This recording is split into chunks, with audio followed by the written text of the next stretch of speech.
Good morning, everyone, and welcome to the July 15th Oregon Public Defense Commission meeting. We have a relatively brief agenda today, and I was going to welcome our newest commission member, Angel Lopez, but I don't see him here yet. I'm hoping he's going to make it.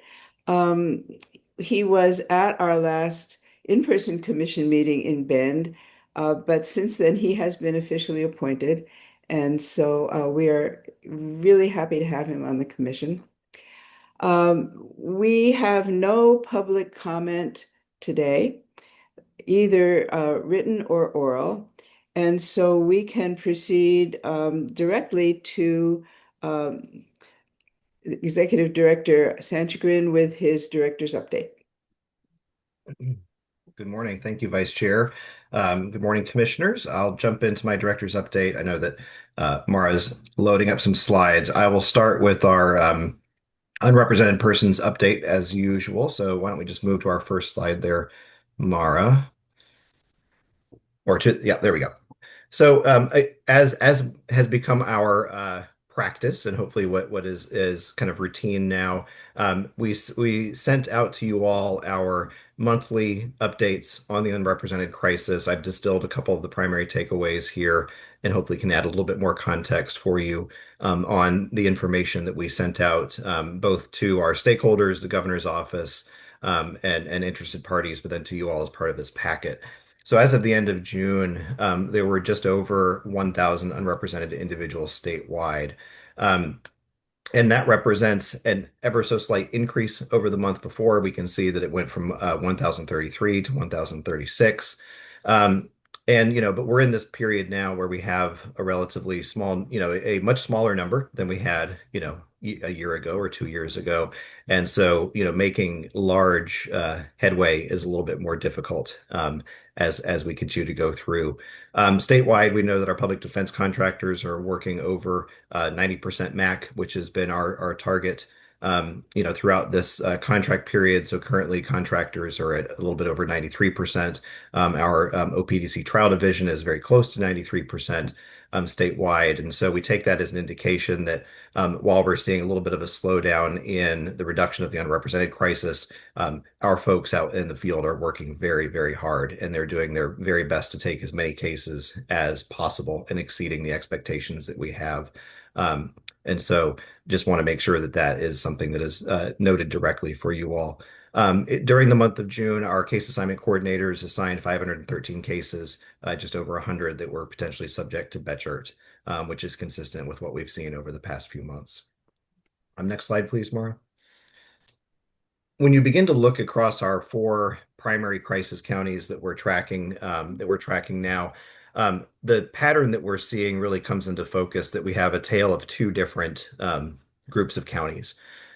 Consistent with what we saw last month, we have seen a small bit of growth both in Douglas County and Jackson County. We see that both increased a little bit over 40 over this past month in our 40 individuals, while we're continuing to see at least slow but steady progress in both Multnomah and Washington counties. As we'll see in a couple slides, some of what we're witnessing, I believe, in Douglas right now is somewhat attributable to Roberts refilings, at least in part. In Jackson County, I think the dynamic is a little bit different. I was talking with some of our folks on the trial team down there yesterday over lunch, and I think primarily what we're seeing in Jackson County right now is a accumulation of much lower level cases, primarily misdemeanor cases or even low level misdemeanor cases.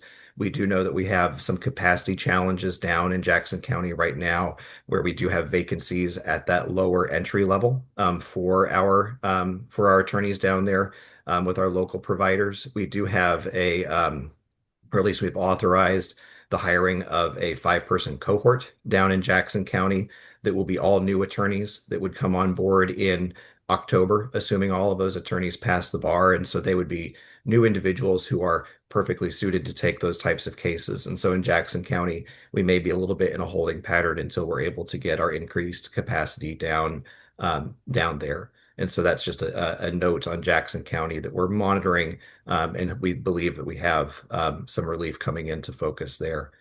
Let's go to the next slide, Mara, and this may give us a little bit of some clarity on Jackson or Douglas County. It'll be the slide after this specifically.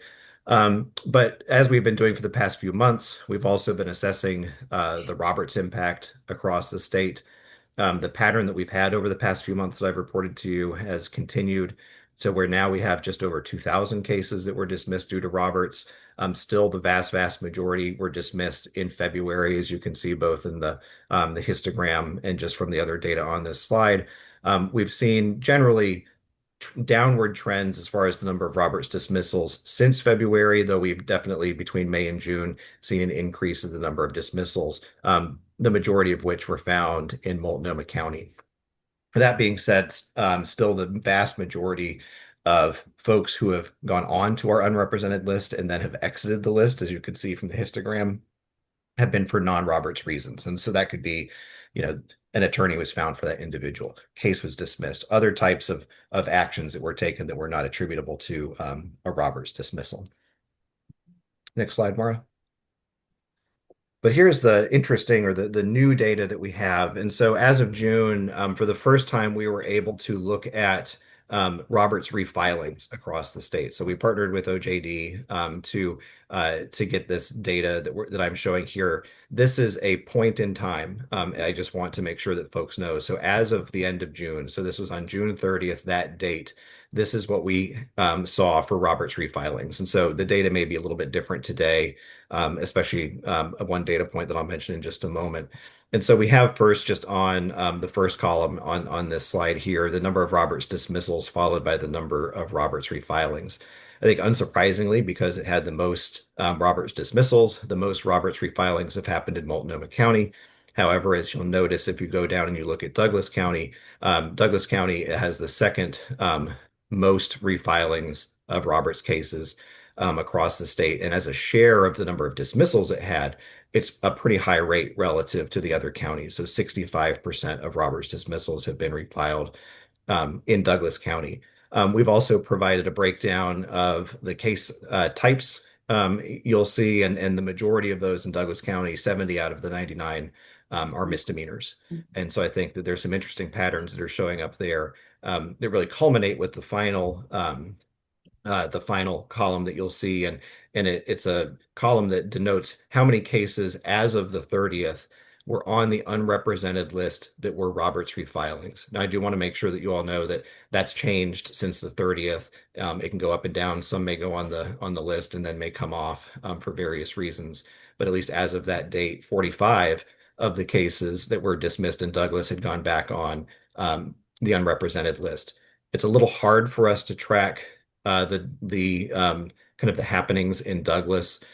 All cases initially go on the unrepresented list in Douglas County until they're taken. And so I've mentioned this in previous meetings that we see a lot of churn in the list in Douglas County. It's kind of unique to them. And so that 45 number, while it's instructive to me when we're thinking about that point in time, because even the graphs I showed you on the prior slides were all as of the June 30th, and it showed that increase in the number of unrepresented folks. Like I said, we do see that fluctuation. So we're going to need to continue to monitor in Douglas County whether that Roberts refiling phenomenon is what's driving some of the increase or whether it's something else, the percentage of new cases versus Roberts cases. And so when I think of Douglas, that's where my main focus is. Going back to Jackson, my main focus is making sure that we get additional resource there to address the cases that are being added to the unrepresented list. We're continuing, on the other hand, in Washington and Multnomah counties to focus a lot of our trial team effort to try to reduce the backlog there.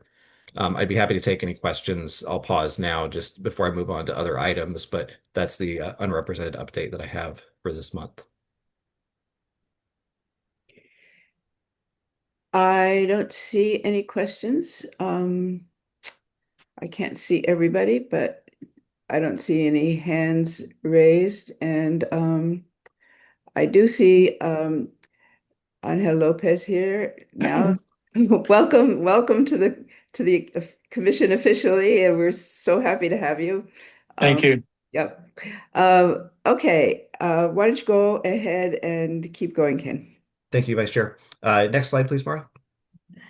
So just a reminder on some upcoming meetings that we have. First, we have the Governance Policy and Standard Subcommittee meeting on Thursday the 30th, so right at the end of the month. And then we're getting back on our normal cadence for work groups and commission meetings in August. So we'll have our work group meeting for the commission on Thursday, August 6th, and then our full commission meeting on the 19th, mid-month, kind of like I said, getting back on schedule. One thing I did want to mention that will be upcoming in the August commission meeting is one task that we need to have the commission do is to review our agency request budget as we finalize that to submit it to the Department of Administrative Services. So just as kind of a reminder, and or also for folks who are new, um, we're at the point of the budget process where the agency has gone through and had its initial feedback provided by the governor's office on our POPs and legislative concepts. Now we're building what is known as our agency request budget, which is a budget that we've built in response to that feedback that we have from the legislature. It also includes the caseload forecasting that I talked about at our meeting in Bend, and all of the different budget components that we'll be looking for as we move forward into the 27-29 biennium. So we're going to be sending out that information for you all. Some of it may be confidential, at least when we first send it out. There are certain rules that we have to abide by, both within DAS and the governor's office, as to what is shared and what isn't shared until that draft is actually finalized and submitted.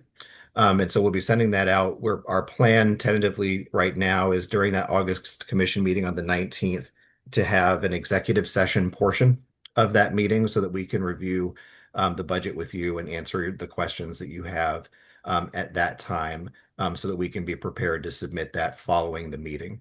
Like many things that we have to do in state government, the deadlines don't always perfectly align with the work that we have to do and then being able to get the information to all as commissioners before deadlines approach. And so we're trying to do our best to have all the updated information and then get that to you as quickly as we can so you have time to review it. The budget is a very, very lengthy document, so I just want to warn you that ahead of time. It also contains many pages of numbers that you know, it's not something you necessarily have to pour through page by page, because it can be a very repetitive document, but we'll try to highlight the sections that we want you all to focus on. But I just want to give you that general preview that will be coming in August so that we can look forward to that. That's where we'll really be looking at what should next biennium look like, and we'll go from there. So wanted to make sure that you all knew that that was coming down the pike. More info to come. Next slide, please, Mara.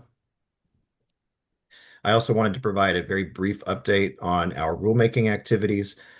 So in our prior meetings, we approved our first three very basic, very simple rules to really get the rulemaking process started. Those current draft rules have been filed with the Secretary of State. They were filed following the meeting where they were approved. We have, according to the different rules around rulemaking, sent out communications and public information so that folks have awareness of the fact that these rules are open for comment. We are currently able to and receiving public comment through our administrative rules site. We do have a public rule hearing scheduled for July 29th at 2 p.m. A rules hearing is not necessarily always required, but we are choosing to do one regardless of the amount of feedback that we receive on these initial draft rules, just to make sure that we are doing everything the right way and doing everything in the spirit of having as much public input as possible.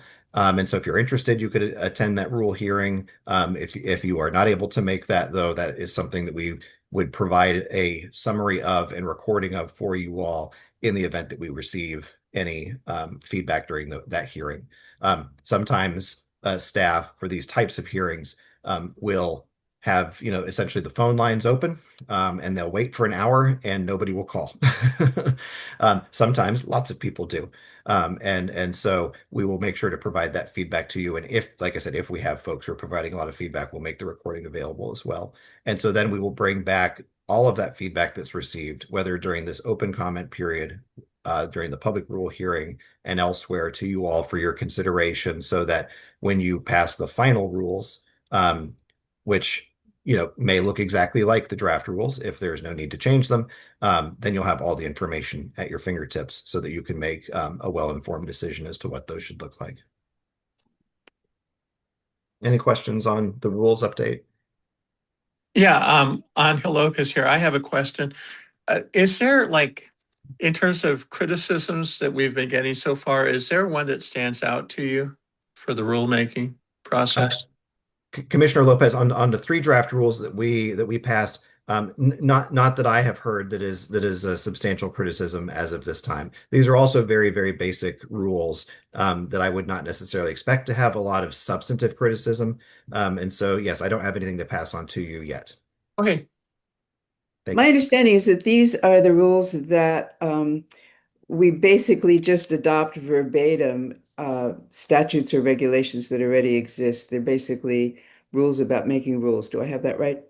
That's correct. And of Yeah. course, we could still receive criticism about them. And I'd be happy to pass those on if we get them. But yes, that is correct, Vice Chair. And so that's why I said I don't expect to get a lot of substantive feedback on those rules. I think we've gotten some questions from folks over time, even before the rules were passed, especially about things like delegation of authority that required some clarification. But no criticism that I can pass on that seems like I said, really substantive yet. Okay. Are there any other questions? I believe this is the end of the director's update. So are there any Oh, questions I have about I have one more well, one slide. more thing? Oh, great. Okay. Yes. Sorry. Yes. Last slide. This is just a reminder. We sent out our key performance measures customer service survey to our provider community on the 15th of last month. The survey closes as of on Friday of this week at 5 p.m. The questions take about 3 to 5 minutes to complete. And so this is just my pitch to say that if you have not completed the survey yet, please do so quickly so that we can get as many respondents as possible regarding our customer service. And that would wrap up my director's report. Okay. And these are different for commissioners. These are different from the KPMs that we are going to have to fill out.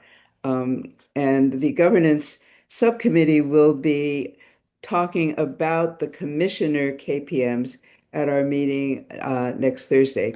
And then we hope that we'll have something to present to the commission at our August commission meeting. Okay, seeing no questions or comments about any of that.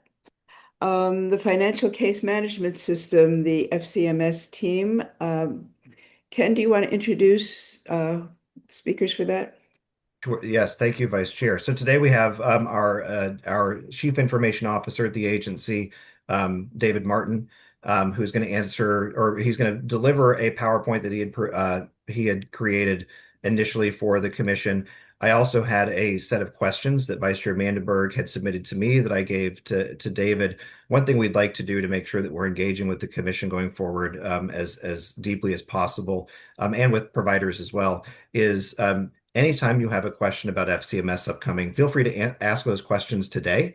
However, we're trying to compile questions that we get through our meetings to answer at each successive meeting. And so we have a roster of questions that we're prepared for today. If you have any questions that you come up with today, or if you come up with them afterwards, you want to submit them tomorrow via email, please do so. And we'd like to get into a cadence where we have kind of Q&A being answered at each meeting that we have compiled from the meetings previous so that we can make sure to have the most accurate and well-detailed answers for you.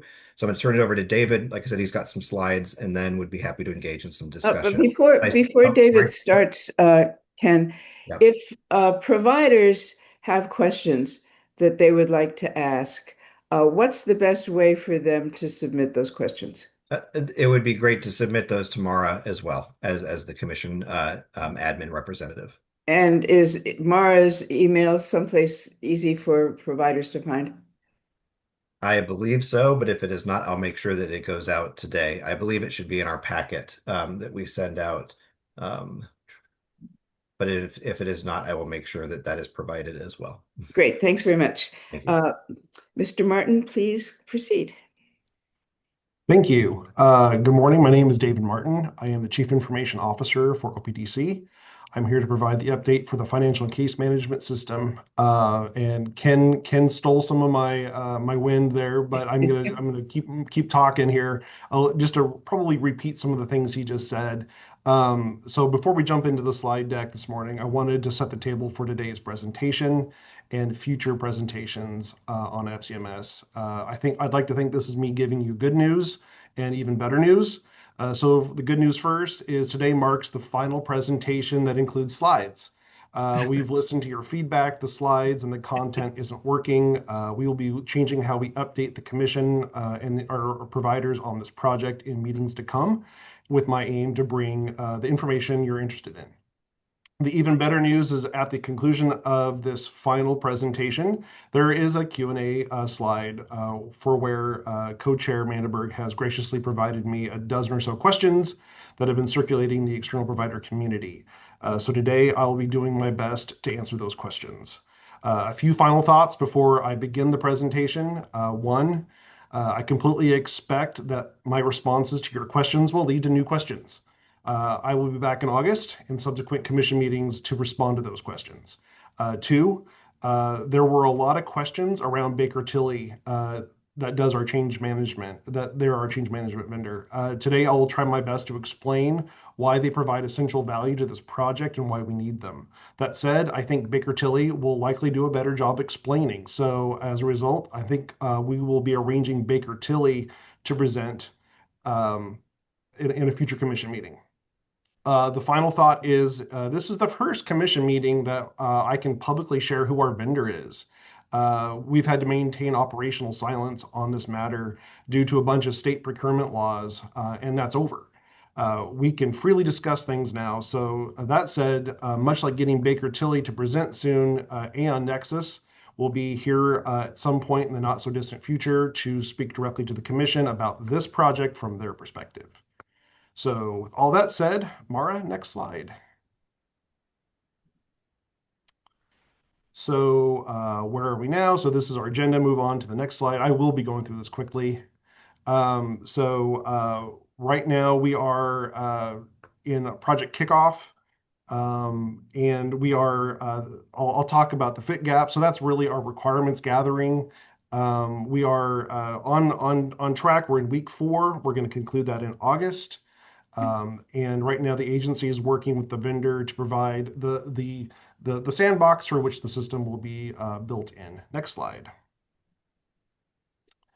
Our timeline, here we are in July. So as you can see, much like the previous slide I just mentioned, we're in the environmental setup. So they're getting into our Microsoft cloud space that is inside our agency's environment. And my staff and the vendor, we're beginning to work together to start building the foundation for where the system will be built. And currently, from a schedule perspective, we are on time and on track. Next slide. Upcoming milestones. We are actually, next slide. Top 3 risks. We are currently operating at a project risk level of medium.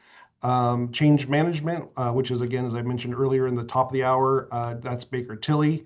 They are working on our change management with Aon Nexus to make sure that we are working towards a solution that meets the needs of both the agency as well as our providers.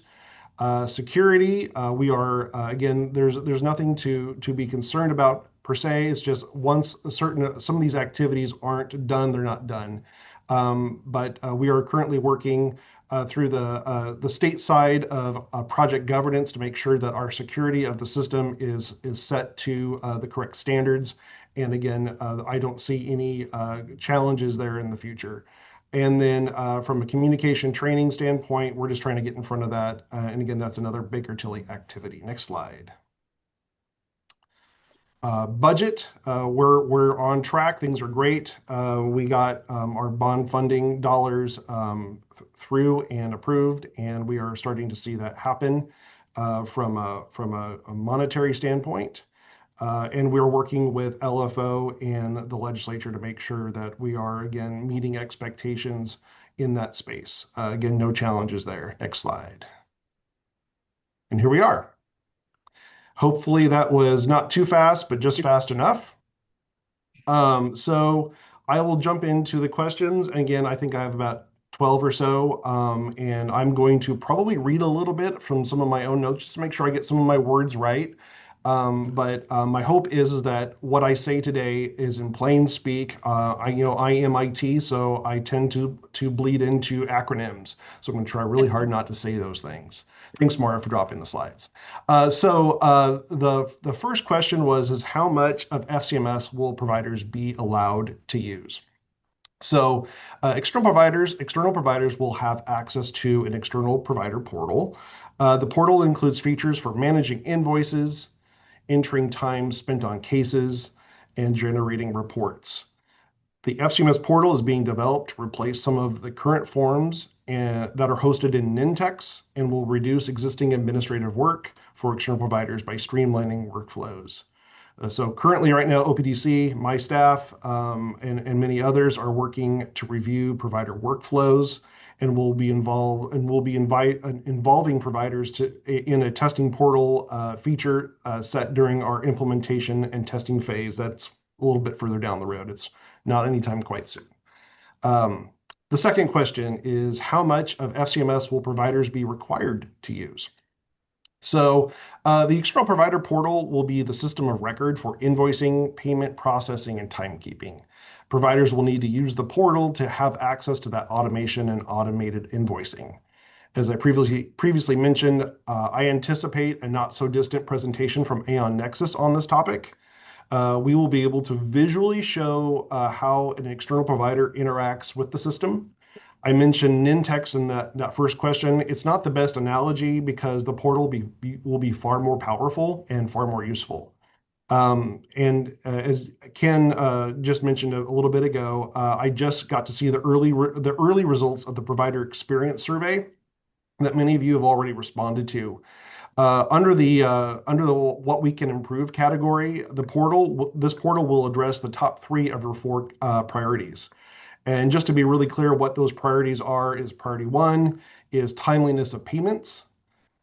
Priority 2 is billing and invoice processes. And priority 3 is system usability and access. So just to be real clear, the portal will be addressing directly those 3 items, priority 1, 2, and 3. So the third question, will providers be required to track time? If so, how granular? Yes, providers will be required to track time and report that time they spend on OPDC cases. This data will be used to generate invoices and supports workload analysis, compliance, and reporting. OPDC will avoid collecting any more detail than is operationally necessary. As I mentioned previously, we will be involving providers in that portal build out. So your voices will be heard, your feedback will be noted, and the portal will be something that you will be part of the building process for. Will providers be reimbursed for extra time needed to enter data into FCMS? So decisions regarding reimbursement are subject to budgetary, policy, and contractual considerations, and those aren't really established right now.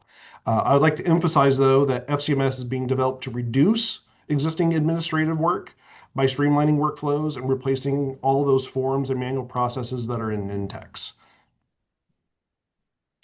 The next question. Some providers may need to buy their own case management system soon. How does FCMS fit?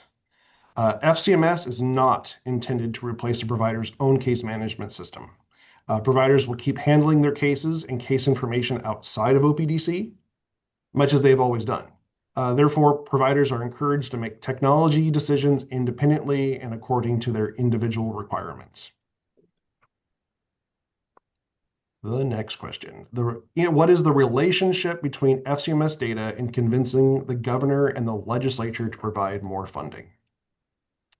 So the data that will be tracked in FCMS will allow OPDC to fully document and manage the true cost and workload of providing public defense services. FCMS is expected to improve OPDC's ability to connect case activity, time, cost, provider capacity, payment information, and reporting. So all of this helps OPDC quantify the impact of our work, your work, and tell our story to the governor and the legislature. FCMS will allow OPDC to turn data-driven information into a narrative that explains the true cost and workload of public defense. So for context, right now, telling our story requires us to delve data out of a dozen unconnected systems. FCMS will provide a unified system that where reports are easily generated and a message is far more effectively shared. So what does off the shelf mean? I think when we were presenting in weeks and months past, we talked about how we were buying a commercial off-the-shelf system. And so this is to that question. I'm going to use a car analogy. There's a lot of analogies I could go with, but that's where I'm going to start here. And so just, I'll share a little bit about, so my family and I were literally right now looking to buy a new car. And we decided we want to buy an EV. So we know what the vehicle is. We know a lot about what it'll be like owning it. I won't list all the attributes of a car. I think you all know what the attributes of cars are. But that said, we still get to decide and configure our vehicle based on our needs. Things like the range of the battery, the color of the car, how the seats are configured, tow package, floor mat, sound system, yada, yada. You get the idea.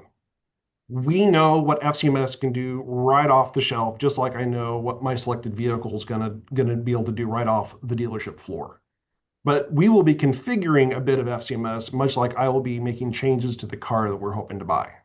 I'll leave it there. I hope that makes sense. I almost went with a Lego analogy, but decided to go this route. And we can revisit this again. Is OPDC buying the system? Do providers have to pay for it? Yes, OPDC is buying the system. No, providers do not pay for it. Do we have to pay for FCMS yearly or monthly? Are charges baked in? So the cost of FCMS is paid by OPDC through our bond and general fund dollars. And again, those costs are not passed down to providers. The ongoing costs, the future costs of FCMS will be part of our future operational budget. As we get into the next biennium, we'll be making that budgetary ask to the legislature.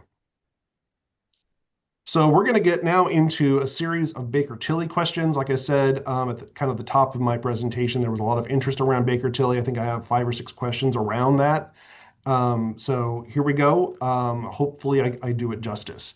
So the question is, why do we need both Aon Nexus, our vendor for our case management system, and Baker-Tilly, which is our organizational change management vendor? So Aon Nexus is a vendor that specializes in implementing technology. I won't bore you with all the specifics. It's a Microsoft-based system, but the people implementing it are IT people. They're people like me.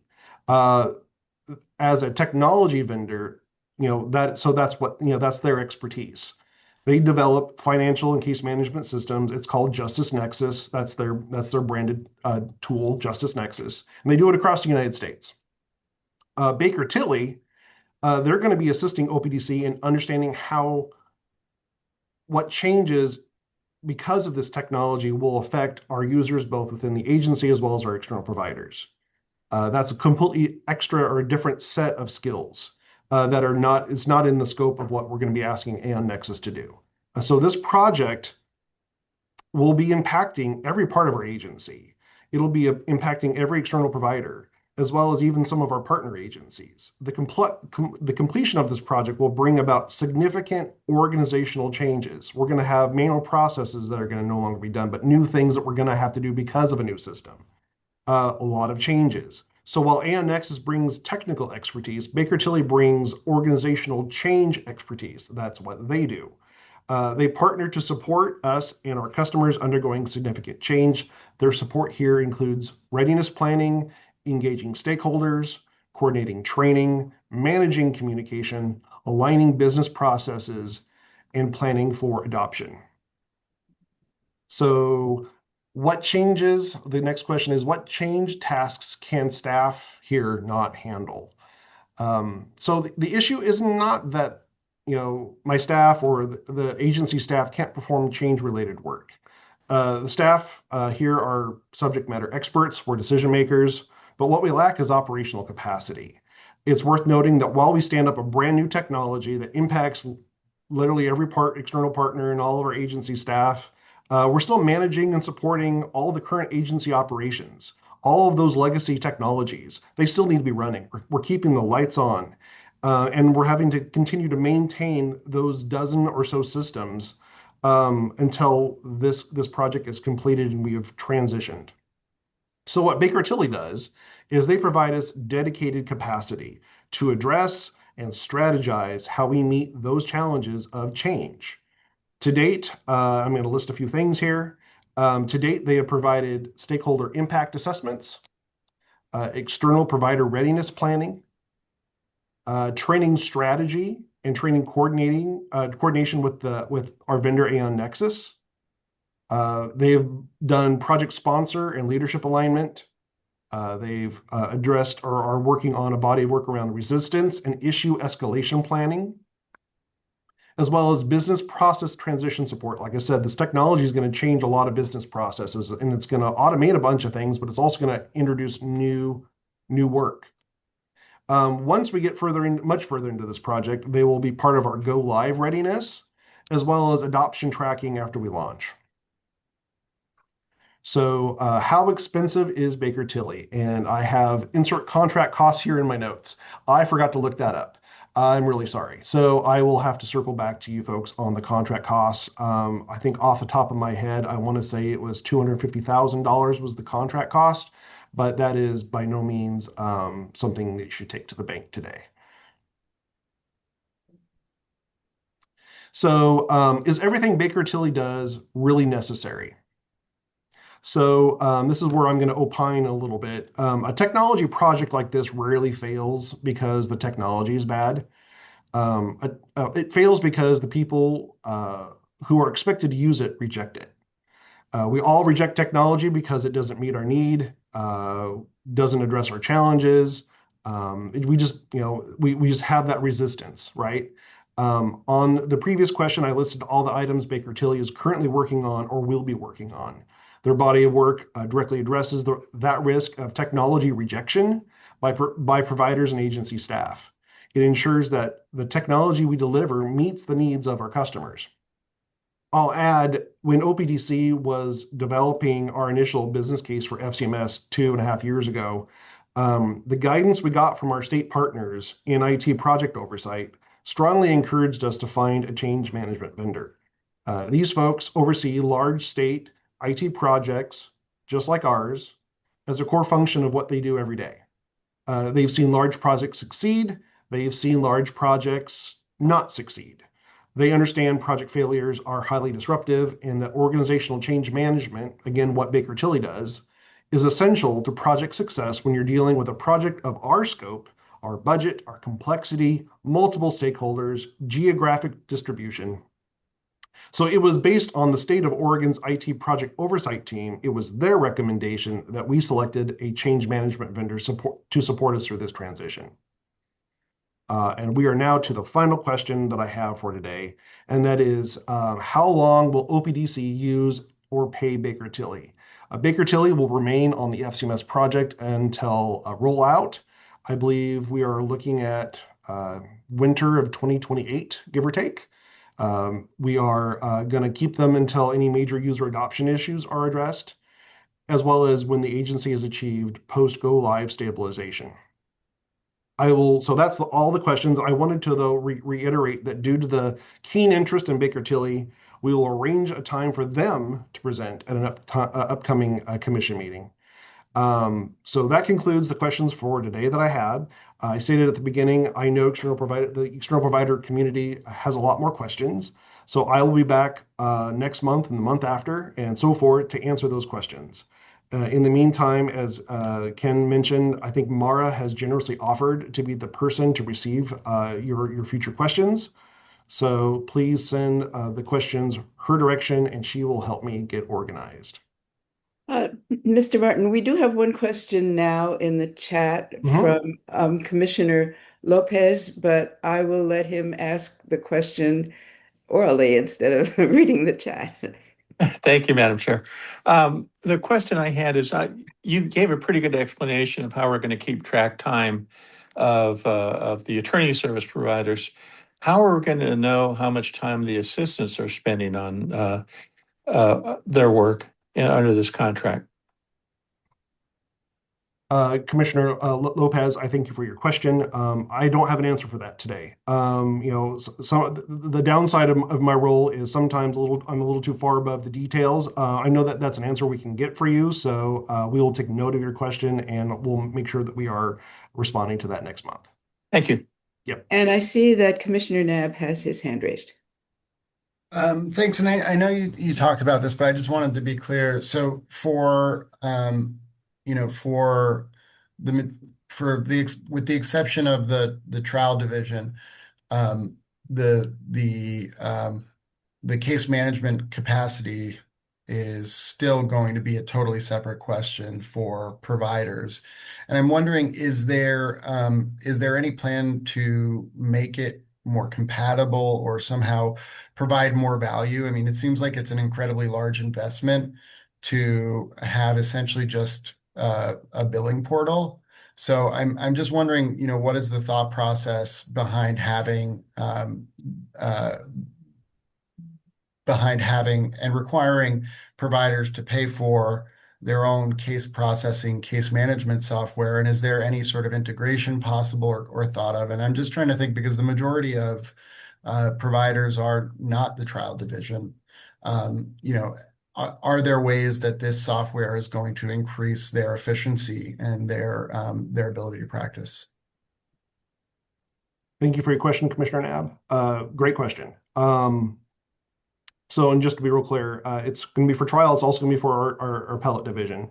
But as to specifically your question around how can we bring the most value to our external providers through the system? So we will be working with people like yourself to make sure that the portal has as much value that we can wring out of it as possible. I don't want to speak out of school because I really feel like I need Aon Nexus because I also haven't, by the way, I haven't seen the visualization of what this portal looks like either. And I'm also not a practicing attorney. So I also don't know necessarily all the things that are value adds to the kind of work that you do. So I'll try to swing wide of some of the specifics. But I'll say this. The licensing costs for our external providers, there is a cost consideration for how we can connect to other case management systems. And currently that would blow our budget across. There's basically two levels of Microsoft licensing. One is relatively cheap in comparative to the other. So to stay on track and within budget, that part of the decision was there to provide a portal access to external providers. But the other side of that was there is risk to both our providers as well as to the agency if we connect our systems. To have your case data in our system, if this agency, God forbid, were to ever be breached, we don't have the insurance. The community, I'm sure, would be out on the street with pitchforks if somehow the case data from work that you were doing on behalf of this agency somehow got breached. So in consideration for an immense amount of risk avoidance, I think right now the right approach, as well as the untenableness of trying to connect our single case system to 1,800, 2,000 providers, it's just not in scope right now in this phase. I don't want to promise what might be looking like things in the future, because to your point, you're exactly right. This is an extremely powerful system, and it can do a lot of things. But I think we need to make sure that we are taking a moderate approach to what it should be doing in favor of acknowledging that risk. Any other questions or comments for Mr. Martin? I want to thank you for a really complete report, and thank you for such detailed answers to the questions that I sent in. And want to encourage both the commissioners and providers who have additional questions or want to push further on some of these questions. Please do submit your questions to Mara.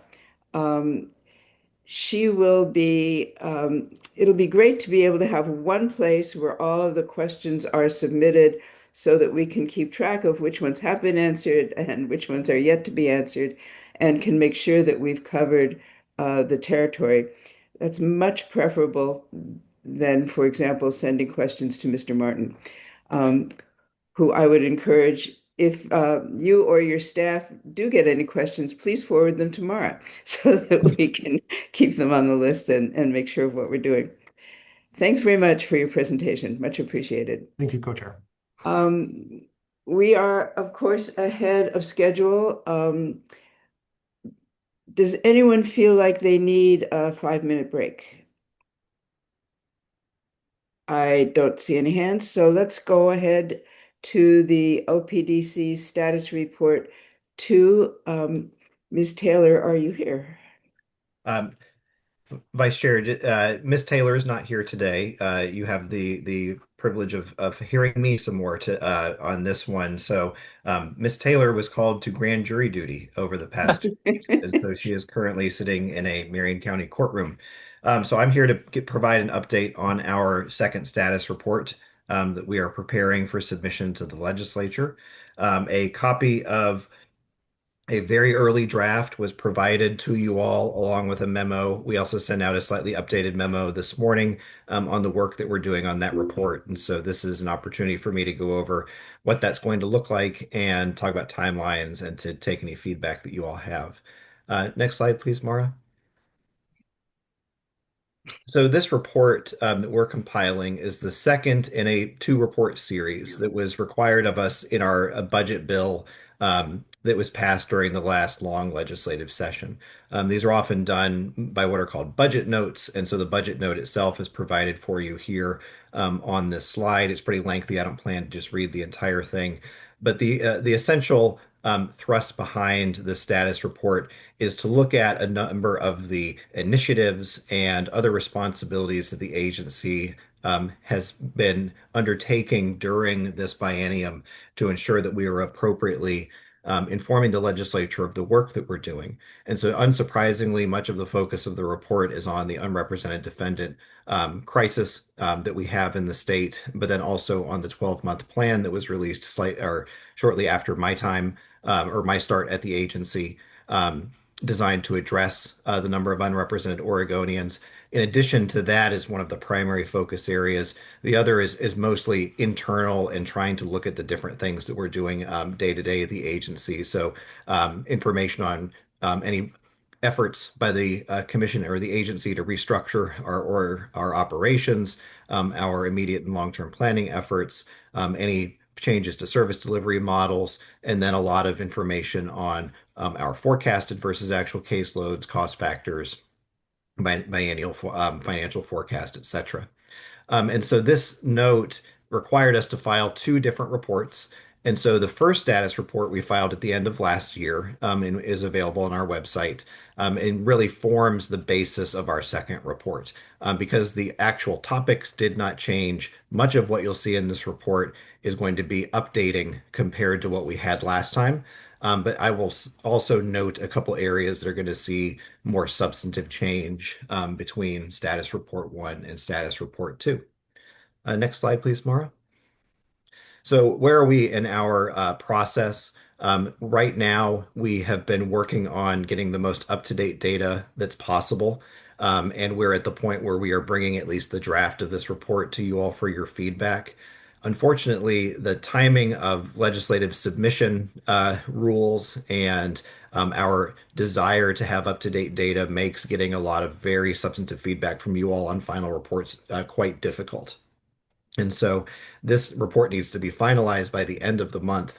But our desire was to make sure that the data that we are providing for the legislature was up to date as of the end of this past month. Because by the time the report is submitted, finalized, submitted to the legislature, heard at a legislative hearing, and then presented at a hearing, we will already be behind as far as the data that we're providing to them by a few months. And so we didn't want to be any farther behind by using data from May, for example, or from April to complete the report. And so some of that data we're still working on updating as of this time. But again, I wanted to at least make sure that you all had eyes on the basics of what we're doing and then to know what areas we're focusing on. Next slide, please. So taking some of those items from the first slide of the actual status report narrative in turn, certainly a lot of what we're doing is updating. We're updating all of our numbers and charts for the unrepresented persons, numbers and trends to correspond with the data that we discussed today earlier in the meeting and that we released in our most recent updates. We did not have a section on Roberts in our previous report because Roberts had not happened yet. And so we're adding a discussion in a section on Roberts that will contain data on Roberts dismissals and then refilings through June 30th. So again, consistent with what we saw earlier in my report at the beginning of the meeting. We will also be talking about our updates on our crisis counties, including our decision to remove Marion and Coos counties from crisis status into more of a monitoring status. And we'll be expanding our updates on our early resolution dockets, particularly the one in Multnomah County. If you look back to our previous status report, there was a lot of hopes and dreams in that report about our Multnomah County early resolution docket that are now becoming much more of a reality, as we heard in our June meeting, and we're moving forward in that area. Next slide, please, Maura. We'll also have updates on our 12-month plan implementation. So we'll have updated information on our Exceed Caseload program, which is where we allow providers to operate at an overmac if they meet certain conditions. So we'll be reporting on how far or how much overmac they are working. We'll be talking about our new internal caseload reporting dashboard. We'll be providing updates on policy adjustments that we approved in April of 2025. So if you recall, this was right before I joined the commission. The commission passed a number of policies on, partial weighting and other MAC calculations. And so we'll be providing up-to-date data on the impacts of those policies. We'll be also updating, doing some very basic updating on our law school clinics. We're actually required to file a separate report that focuses exclusively on law school clinics later this year. And so while the first status report, if you look back to that one, it had a real, kind of substantive description of how all of those programs worked, at least in the prior academic year, and then data from those programs. In this report, we're primarily going to update the data. We're going to talk much more substantively about program changes and the evolution of those programs in the standalone law school report. So if you see that section being a little bit shorter, that's only because we wanted to not steal the thunder from that law school focused report that will be coming out later. Ken, may I jump in for a Oh, second, yes, please? please. Yes, Commissioner First Leininger. of all, I apologize to everyone. I'm in an airport. You may hear some extra noise. Overall, this report looks great. The updates look great. I'm glad you included the Roberts language and also the language about the resolution dockets. I do think there are a few changes that are worth making now before the freestanding report on the law school clinics. So if you go to pages 11 and 12, it refers to the agreement with the law schools as not yet executed for the academic year 2025-26. So I'm not an expert on this, but I believe it has been executed. And I believe that in part because the academic year has ended. And then we'd be in trouble if we had to execute. Yes, that's right. That is a holdover from the previous one. I appreciate this. These are the exact flags that I need. There's just these smaller items. And just one other point that might be worth including here, and I expect it will be included in the freestanding report, but the Portland clinic that the University of Oregon has does include students from Lewis and Clark. I think the idea is to make sure that if there's overflow in one of the other offerings, we want to accommodate those students.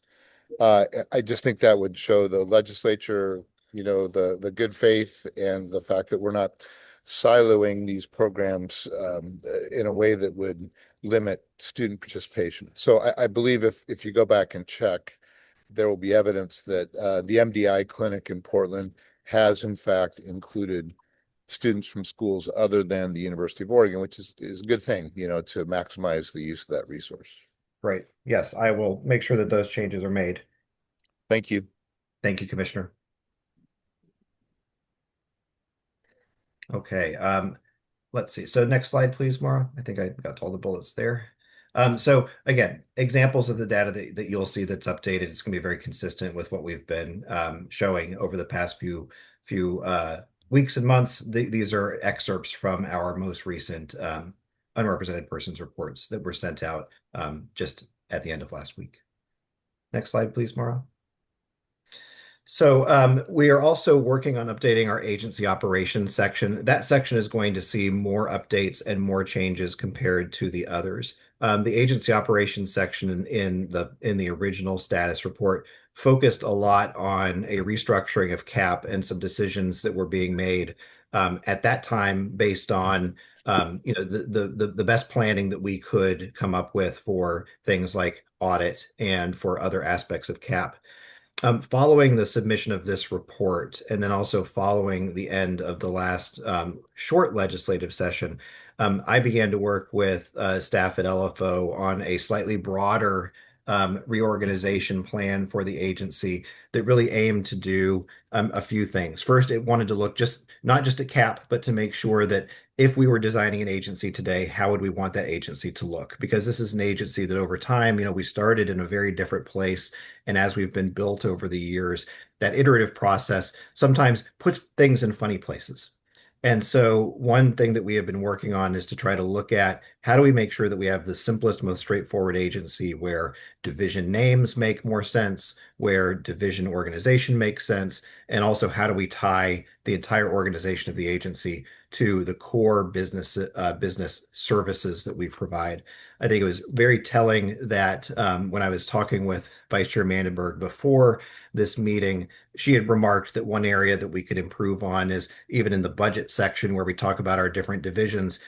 We have the division names, but there is not even the briefest description of what those divisions do. And so for folks who are not initiated into all of our meetings and everything that we do day to day, court mandated expenses probably means nothing. I know it meant nothing to me the day that I walked into this agency. And so we should have at least a quick description to say, this is money for our hourly providers.